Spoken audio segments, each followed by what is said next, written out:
ভাই আসসালামু আলাইকুম। ওয়ালাইকুম আসসালাম। কেমন আছেন ভাই? আছি, আল্লাহ রাখছে ভাই। তো আমি তো ভাই বহুত দিন মানে শহরে থাকি, ঠিক আছে। তো আজকে আপনাদের গ্রামে আসছি। তো দেখা যাচ্ছে যে এখানে ঝাল গাছ, ঠিক আছে। তো ঝাল গাছের এরকম পাতাগুলা এরকম হওয়ার কারণ কি ভাই, আপনি একটু বলবেন আমারে?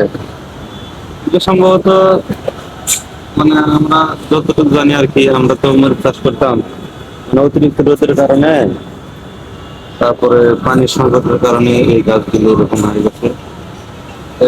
এরকম থাকলে এই গাছের ফসল হবে না। আমার মনে হয় পর্যাপ্ত পানি দিলে গাছগুলো আর সুস্থ হবে, ফলন ভালো হবে। এগুলো আরো আগে মানে ব্যবস্থা নেওয়ার দরকার ছিল।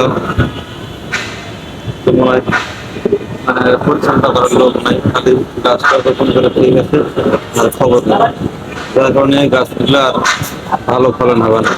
তো আমি বলতে চাচ্ছিলাম যে মানে ঝাল মানে কিরকম ঝাল ধরে, অথবা ঝাল মানে কতদিন পর্যন্ত গাছটা টিকে থাকে এরকম? এসব মরিচের গাছ অনেকদিন থাকে, অনেকদিন থাকে, কিন্তু আসলে এখন যে অবস্থা দেখতেছি যে পরিচর্যার অভাবে নষ্ট হয়ে গেছে।